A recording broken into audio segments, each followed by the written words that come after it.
సర్వాధికారి అయిన ప్రభువైన యేసుక్రీస్తు నామానికి మహిమ కలుగును గాక. పరమగీతంలో 1వ అధ్యాయము 12వ వచనం. రాజు విందుకు కూర్చుని ఉండగా నా పరిమళ తైలపు సువాసన వ్యాపించింది. ప్రార్థన చేసుకుందాం. స్తోత్రము స్తోత్రము మహాగణుడ పరిశుద్ధుడా, మీ పాదాలకు లెక్కలేని స్తుతి స్తోత్రాలు. గడిచిన కాలమంతా మమ్మల్ని కాచి కాపాడి నీ కృపలో బలపరిచి ఈ పునరుద్ధాన దినాన్న నీ వాక్యపు వెలుగులో మా జీవితాలను సరిచేసుకుని ప్రభా నీకు ప్రియమైన బిడ్డలుగా మేము ఉండటానికి కృప చూపించి నడిపించమని, నీ వాక్యపు వెలుగులో ప్రభా మేము వెలిగించబడటానికి, శుద్ధీకరించబడటానికి, నిన్ను ప్రేమించడానికి, ఆరాధించడానికి మాకు సహాయం దయచేయమని, మీరే ఘనత మహిమ పొందమని ఈ మనవలని మా ప్రభువైన యేసుక్రీస్తు నామాన్ని అడిగి వేడుకుంటున్నాం పరమ తండ్రి, ఆమేన్. దేవుని నామానికి వందనాలు. ఈరోజు మన పాఠం పేరు ఏమిటంటే నా పరిమళ తైలపు సువాసన. ఏంటి పాఠం? నా పరిమళ తైలపు సువాసన. బైబిల్లో పరమగీతం అనేది దేవుణ్ణి ఆరాధించడానికి, దేవుణ్ణి మనం ప్రేమిస్తున్నామని, దేవుని ప్రేమ ఎంత అద్భుతము, ఒక విశ్వాస యొక్క ఆరాధన అదే అద్భుతంగా ఉండాలని ఒక వ్యక్తీకరణతో రాసిన గీతము పరమగీతం. ఈ పరమగీతం గురించి బైబిల్ పండితులకు కూడా చాలా ఆలోచన ఉన్నారు. ఈ పరమగీతాన్ని మనము చదివినట్లయితే ఒక గొప్ప ప్రేమ ఉత్తరం కింద కనిపిస్తారు. నిజమైన ప్రేమికులు తమ హృదయాలలో ఎంత ప్రేమను దాచుకుంటారో దానిని మాటల్లో వ్యక్తీకరిస్తే ఎంత గొప్ప భావన వెలువడుతుందో దాని గూర్చిన సంగతి ఈ పరమగీతంలో ఉంటుంది.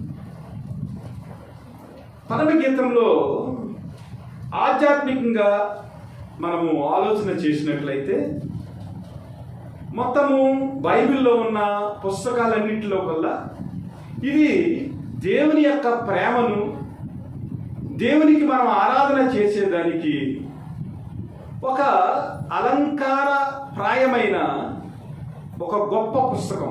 అనగా దేవుణ్ణి ఆరాధించే విషయంలో, దేవుడు మన పైన చూపించిన ప్రేమ విషయంలో మొత్తము కావ్యాలన్నింటిలో కల్లా, గీతాలన్నింటిలో కల్లా ఉత్తమమైనది, సర్వశ్రేష్టమైనది.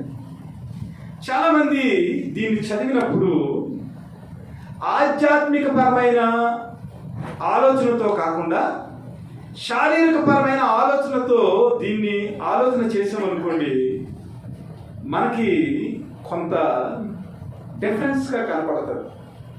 అంటే మనం అర్థం చేసుకోలేని పరిస్థితుల్లో వ్యతిరేకమైన ఆలోచన విధానంతో, అనగా శారీరకపరమైన ఆలోచన విధానంతో మనం ఆలోచన చేసినప్పుడు ఇది మనకు అర్థం కాదు. కానీ దేవుణ్ణి ప్రార్థించి యేసుక్రీస్తుకి, ఒక విశ్వాసికి, ఇశ్రాయేలు దేవుడైన యెహోవాకు, ప్రజలకు, అలాగే ఈ కావ్యాన్ని రాసిన సొలొమోను యొక్క ప్రియురాలు షూలమితి, సునేము పట్టణస్థురాలు, వీరిద్దరికి మధ్య ప్రేమ సంభాషణ జరుగుతూ ఉంటారు.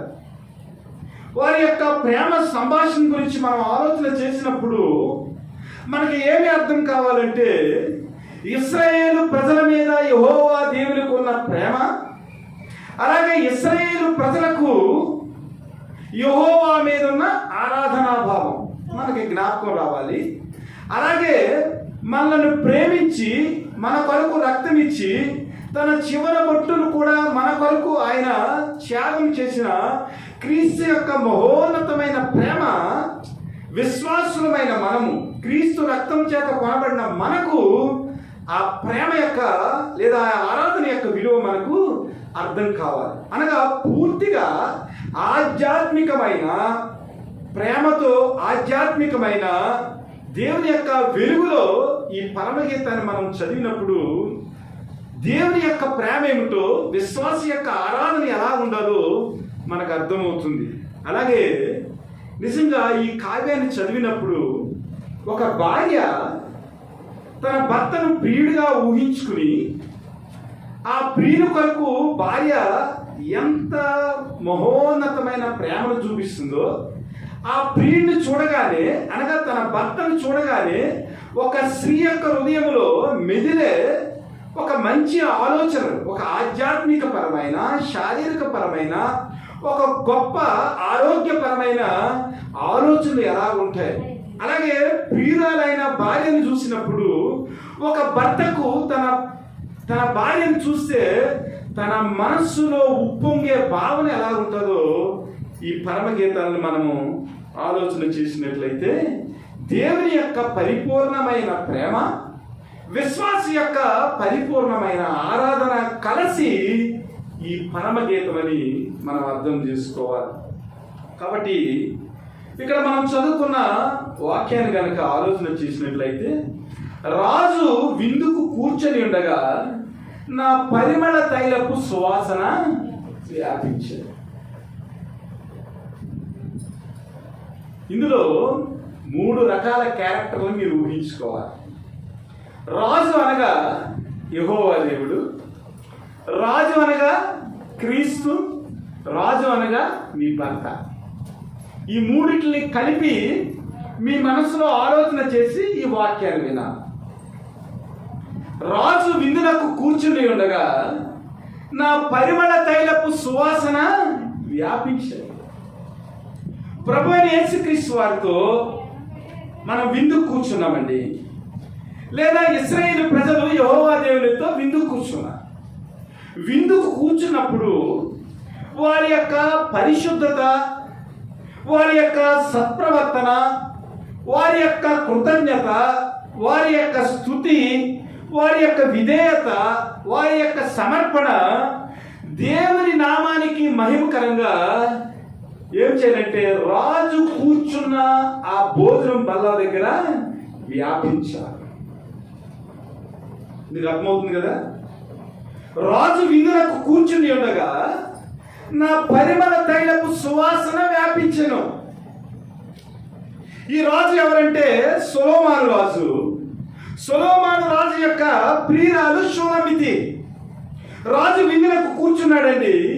విందునకు కూర్చుంటే ఈ షూలమితి యొక్క ప్రవర్తన ఏమవుతుందంటే, షూలమితి యొక్క ఆరాధన ఏదైతే ఉందో, షూలమితి యొక్క కృతజ్ఞత ఏదైతే ఉందో, స్తుతి ఏదైతే ఉందో, సత్ప్రవర్తన ఏదైతే ఉందో, ఈ రాజు భోజన బల్ల దగ్గర కూర్చునేటప్పటికీ ఆమె యొక్క సుగుణాలన్నీ, ఆమె యొక్క ఆరాధన అంతా కూడా రాజు దగ్గర వ్యాపించినట్లుగా కనబడుతుంది.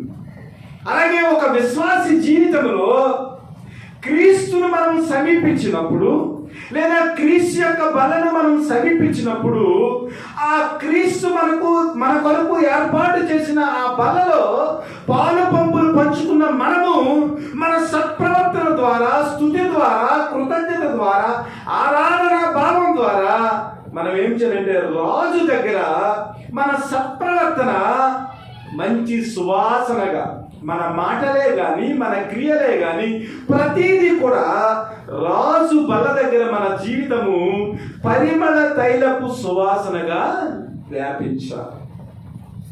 ఇశ్రాయేలు జీవితంలో దేవుడిచ్చిన విమోచన బట్టి వారు దేవుని కొరకు నిలబడిన స్థితి ఎలా ఉందంటే, రాజు భోజనం బల్ల దగ్గర కూర్చున్న తర్వాత వారి యొక్క క్రియలు, దేవుని మీద ఆధారపడిన ప్రతి విషయంలో వారు చూపించిన శ్రద్ధ, ఆరాధన, కృతజ్ఞత అంతా కూడా రాజు దగ్గర పరిమళ తైలపు సువాసన వలె వ్యాపించింది.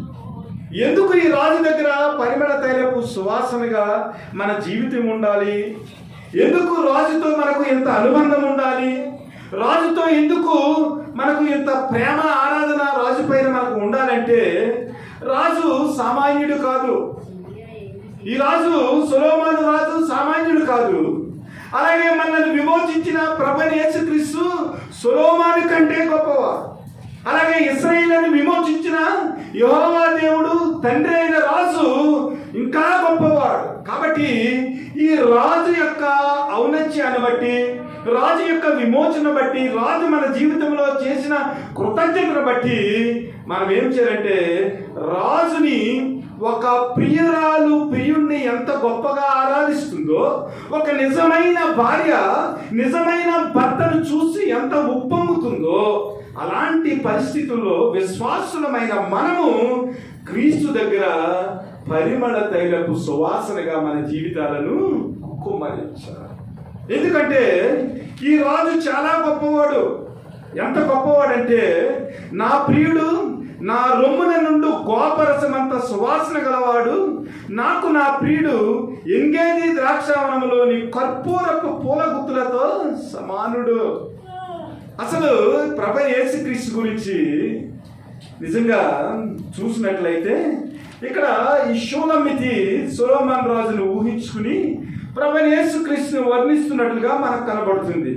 ఇదిగో నా ప్రియుడు ధవలవర్ణుడు, రత్నవర్ణుడు, 10,000 మందిలో అతడు మనలను గుర్తించే వ్యక్తిగా ఉన్నాడు. మనము ఆయనను గుర్తించే వ్యక్తిగా ఉన్నాం. 10,000 మందిలో నా పురుషుడు కనుక నిలబడినట్లయితే నా ప్రియుడు ఎలా కనపడతాడంటే ధవళవర్ణుడుగా కనపడతాడు, రత్నవర్ణుడుగా కనపడతాడు. అందుకని ప్రియుడి యొక్క గుణగణాలను బట్టి, ప్రియుడి యొక్క స్వరమంట మధురమట, ఆయన ముఖమంట మనోహరమట. నిజంగా ఈ ప్రియుని చూసేటప్పటికి ఎంత గొప్ప పరవశంలో ఈ షూలమ్మితి ఉంటుందో. రాత్రి వేళ పరుండి నేను నా ప్రాణప్రియుని వెతికినను అతడు కనబడకయుండెను. నేను ఇప్పుడే లేచెదను, పట్టణము వెలుపలకు పోయి వెతుకుదును, సంత వీధులలో రాజ వీధులలో తిరుగుదును, నా ప్రాణప్రియుని వెతికినను అని నేను అనుకుంటుని, నేను వెతికినను అతడు కనబడలేదు. పట్టణమందు సంచరించుచు కావలవారు నాకు ఎదురు పడగా మీరు నా ప్రాణప్రియుని చూసితరా అని నేను అడిగి తిని, నేను వారిని విడిచి కొంచెం దూరం పోగా నా ప్రాణప్రియుడు నాకు ఎదురుపడెను.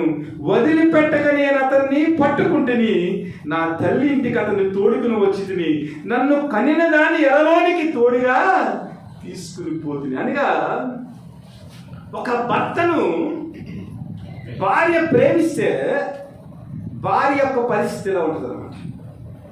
మనం నిజంగా ఒక భర్తను ప్రేమిస్తే, నిజంగా భర్తను చూసేటప్పటికి ఒకవేళ భర్త మనకు కొంచెం కాలం దూరమైనప్పుడు భర్త యొక్క జ్ఞాపకాలు, భర్త యొక్క ఆ సహవాసము, భర్త మన ఎడల చూపిన ప్రేమ, ఆ త్యాగాన్ని మనము జ్ఞాపకం చేసుకున్నప్పుడు ఎలా ఉంటుందంటే, నా ప్రాణప్రియుడు నాకు ఎదురుపడెను, వదిలిపెట్టక నేను అతని పట్టుకుంటుని, నా తల్లి ఇంటికి అతన్ని తోడుకుని వచ్చి తిని, నన్ను కనిన దాని ఎలలోనికి తోడుకుని పోతిని. అనగా the affection between the wife and husband, భార్యాభర్తలకు ఉండవలసిన ఒక మధురమైన ఆత్మీయ భావన, క్రీస్తుకుని విశ్వాసునికి ఉండవలసిన ఒక మహోన్నతమైన ప్రేమ ఆరాధన. అలాగే నిజంగా మనము భార్యను ప్రేమించామనుకోండి, భార్యను చూసినప్పుడు భర్తకు ఎలాంటి ఆలోచన వస్తుంది. నిజంగా భార్యలను ప్రేమించిన భర్తలు ఎలాగ భార్య ఎడల ప్రేమను కలిగి ఉంటారంటే, 4వ అధ్యాయం 7వ వచనం నుంచి మనం చూసినట్లయితే, నా ప్రియురాలా నీవు అధిక సుందరివి, నీ అందు కళంకమేమీ లేదు, ప్రాణేశ్వరి లెబనోను విడిచి నాతో కూడా రమ్ము, లెబనోను విడిచి నాతో కూడా రమ్ము. అమాన పర్వత శిఖరం నుండి, షేనూరు హెర్మోనుల శిఖరము నుండి, సింహ వాయుగ్రము నుండి, గుహల గల కొండలపై నుండి నీవు కిందికి చూచెదవు. నా సహోదరి, నా ప్రాణేశ్వరి, నీవు నా హృదయమును వశపరుచుకుంటివి, ఒక్క చూపుతో నా హృదయమును వశపరుచుకుంటివి, నీ హారములలో ఒక దాని చేత నన్ను వశపరుచుకుంటివి.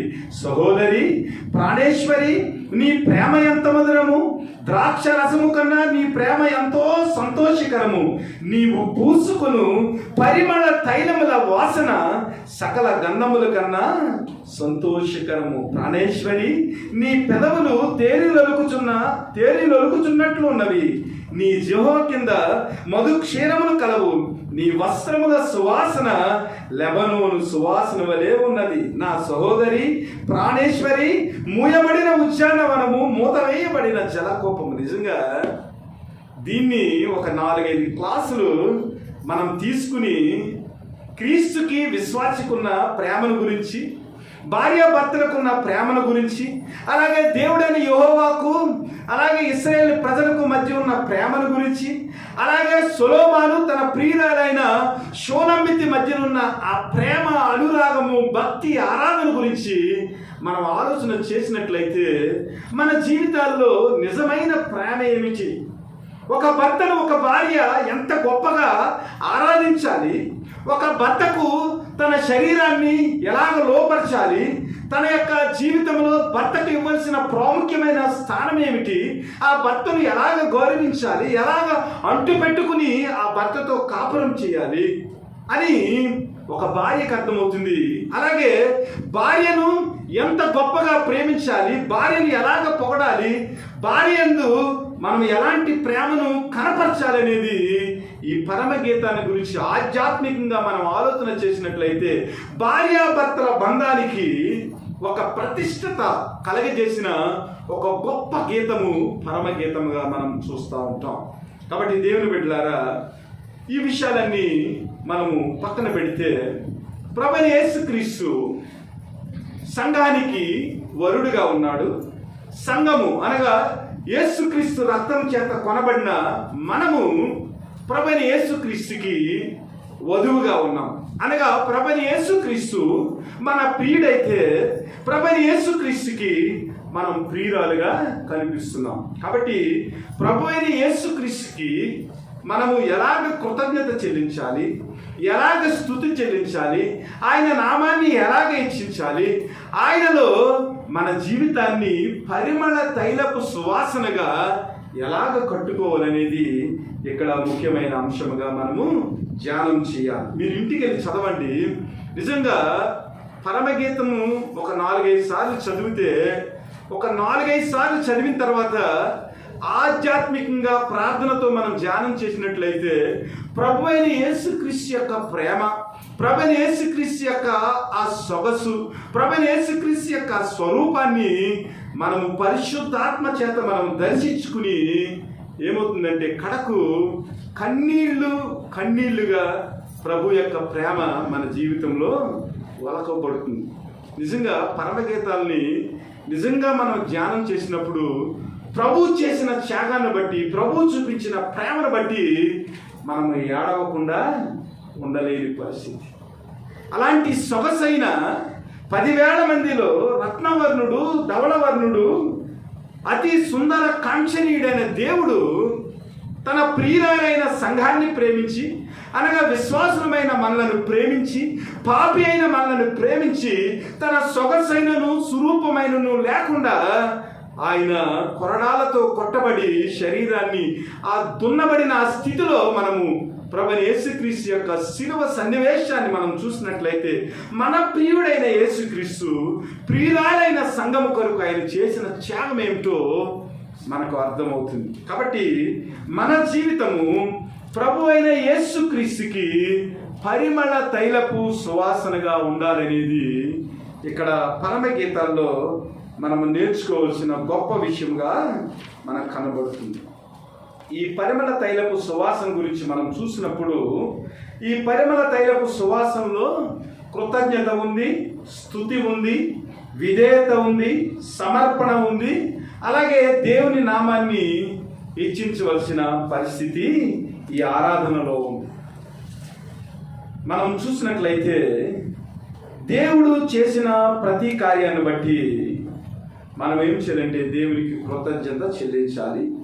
అలాగ చెల్లించినప్పుడు ఏమవుతుందంటే రాజు విందులకు కూర్చున్నప్పుడు మనము చూపించిన కృతజ్ఞత ఏదైతే ఉందో, మనము చెల్లించిన స్తుతి ఏదైతే ఉందో, మనము చూపించిన విధేయత ఏదైతే ఉందో, మనము ప్రభువైన వాక్యానికి మనం అనుగుణంగా మన జీవితాన్ని సమర్పణ చేసినప్పుడు ఆ జీవితం ఏదైతే ఉందో అదేమవుతుందంటే ప్రభు అయిన యేసుక్రీస్తుకి పరిమళ తైలపు సువాసనగా దేవుని యొక్క బల్ల దగ్గర అది వ్యాపిస్తుంది.